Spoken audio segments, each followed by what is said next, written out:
I'm actually representing, I suppose, the area that no one likes to talk about with the cloud, which is the healthcare area, because of some of the difficulties with patient confidentiality and safety there. It's one of the areas that's discussed a lot, but less people are working in that space. So what I wanted to do was introduce you to what we've been doing over the last couple of years. And just tell you a little bit about Odyssey itself, which is the decision support tool. And some of you may not really know what clinical decision support is, so I'm just going to help you out with a little example in a moment. However, we have been delivering clinical decision support in different formats for the last 15 years. We've actually been dealing with about 17 million patient consultations over that time. Now, 60 to 70% of people who commission out-of-hours care will actually use our software in some format already. Now, these people will be you, looking after your children perhaps, looking after a family member, contacting your GP in the evening, wanting to speak to a doctor to find out what to do. And the nurses will be using decision support in that environment to help make decisions in terms of the best care for them. Other areas where decision support is used, you see it all the time in pharmacies, where you go and speak to a pharmacist and ask what is the best drug for that. You see decision support in that way. So clinical decision support is around you all of the time, and it's used in different ways. I'm just going to flick into an application. I was going to run this from the cloud initially, and then I got a little bit nervous on the bandwidth here, and I didn't know whether I was going to be able to do it, so I've cheated a little bit, and this is running locally, so forgive me for that cheat. Now what I'm doing here is I'm actually in an application, and I'm just going to duck a little bit because this is a touchscreen application, which is using clinical content to help investigate a particular problem. We have a 87-year-old lady who's fallen. She's hurt her hip, and we're in a care home scenario where somebody actually is not clinically very well trained, and we know that certainly within care homes people are less trained than they are when they're in the acute hospital themselves. And so supporting those people to be able to make decisions on the best care is key. And so we're able to just select the question. We know why we're asking the question. Is there weakness or skin loss of feeling? Is there a vascular nerve injury? We can then start to assess. So clinical content in this way is used to be able to assess somebody to determine the best outcome for them. And where something is potentially acutely wrong with somebody, it immediately flags up that person that they need to be treated. Clinical assessment done by nurses and by lower level staff actually is cost effective. It's a good way of providing very safe health assessment and reducing costs in the healthcare itself. We get information where necessary to call out the right person. So that's what clinical decision support is. And in some ways, the system has been running in the health service very successfully in a client server environment for a long period of time. We've seen reductions in cost in ambulance services where they're able to treat the people over the phone effectively and ask them perhaps to attend their GP practice, because instead of having a knife in the back, they've got backache. And so managing the person in that way is a safer and more cost-effective way. And as I mentioned, the out-of-hours services are using our system. We're actually able to give more healthcare information advice by having that information immediately available to the people as they're talking to the patient. We've used self-assessment, and one of the areas that we're working specifically in the cloud at the moment is the use of self-assessment, where we see natural reduction in the GP consultation time by about 20% when a patient does their own self-assessment, either in the waiting room or prior to seeing a GP. That helps the GP to make decisions. They immediately know why the person has come to see them, and also some of the questions and responses. We see a use of the self-assessment also across European applications. So insurance companies, you may go out to France, have an injury, you want to see a doctor, you're ill. You do an assessment online in English and able to then get a translated text out to go and walk up to the GP in France and say, this is my problem, even if you don't speak the language. So immediate translation of the English language into the foreign, or equally the foreign language into the English if you're assessing somebody in front of you who doesn't speak your language, and providing it in that way as well. Prison detention centres, use of the system in there as well to manage people in restricted environments. And we actually know that you can save a considerable amount of money if you don't have to send a prisoner out to a hospital where you actually need to send escorts. And in some cases where I used to work in Camberwell, they used to send lots of guns and people like that as well. So there is some real advantage in actually managing people where they are in that facility. Managing remote healthcare as well, oil rig workers, getting the latest information in terms of clinical assessment where they are, rather than taking the patient off and moving to the place where the information is. So there's plenty of evidence for the benefits of actually putting this information centrally, accessing it from wherever you are. So if the cloud is a journey, then when you look at the NHS and you look at the infrastructure, you've got multiple host platforms, you've got very poor framework in terms of delivery.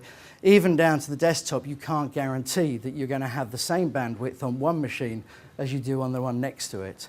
This is one of the major problems that we've had with deployment. So current infrastructure, I see more of a student backpack tour around Europe where you're not sure what you're going to pick up rather than a journey in that way. Server sizing has become best guess as well. Now, people talk about how big a server do you need for a deployment of our application. If we're honest, we could probably say you could run it on a laptop nowadays because the technology has moved on so fast that actually what we're deploying in server technologies is often too big now for the deployment. And so if I were to go to a hospital trust and they say to me, what size server do I need? Then I start talking about quad cores.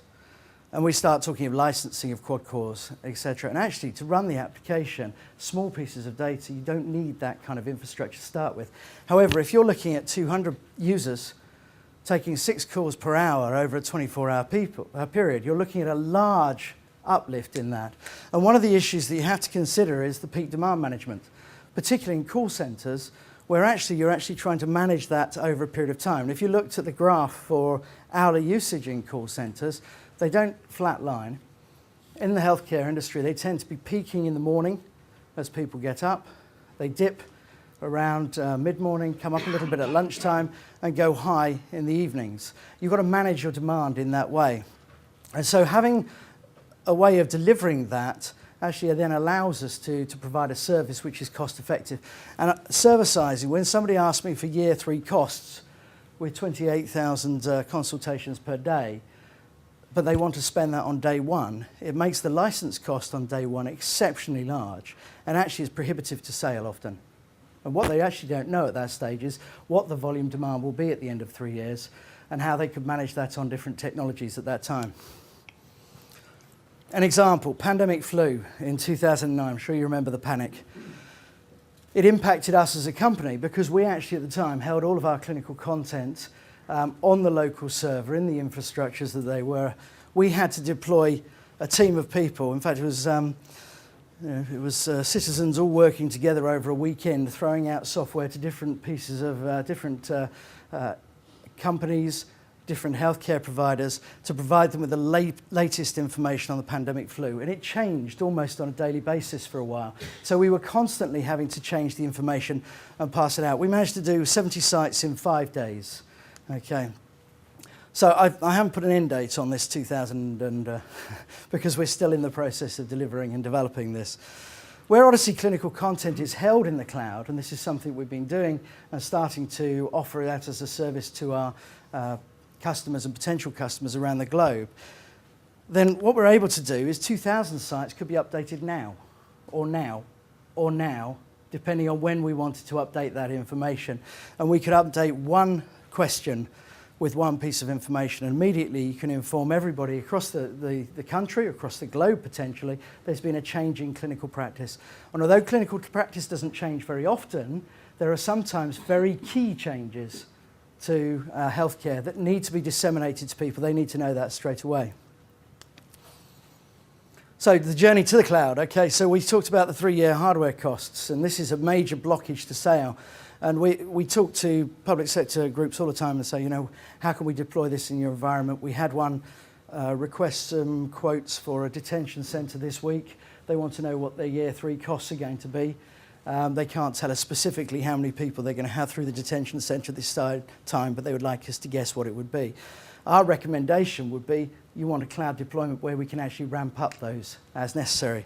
However, we end up, when people talk about the on-premise, of course, everyone knows where their data is. Everyone's secure in the knowledge that their patient data is safe. And so this is a particular blockage in talking about the cloud. The other area of difficulty is the complexity of the billing. How much do we charge over time, whether we share that cost down directly to the customer or whether we take a slice of that and share that across all of our potential customers. These are areas of concern to us as a business to ensure that we're cost effective in that way as well. Our technology, we've tried to deploy our cloud technology in a way that provides the level of security people are interested in. So SQL Azure is obviously a good technology for the delivery of the content. Where you have nervousness about where that content is stored, then SQL Azure Connect provides the ability to hold the patient data directly within the on-premise environment. But we use blob storage for clinical content, static data, which doesn't change on a regular basis, is the static piece there. We can also hold stateless session information about that patient's consultation, where we're not holding the patient identifiable data there as well. And so that's really the way that we're progressing. We have been delivering our products as a WPF client. We're now moving to a Silverlight client, and that is progressing over this next year. And we hope to be able to deliver, therefore, to our third parties, cloud services for third-party integration, so that some of the suppliers of healthcare who have internal development teams, they could actually just consume our content as a service and put that within their own application. We can provide Silverlight components to drop directly into standard web pages to run the application as well.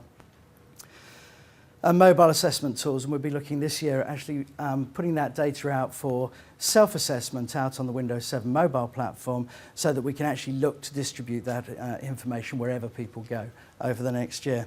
And I think for us, the future is looking cloudy, which is a two-way piece. One, we feel that the cloud is the right direction. However, we also know that there are some dark clouds on the horizon as we deal with the healthcare and delivery of our content into the healthcare sector.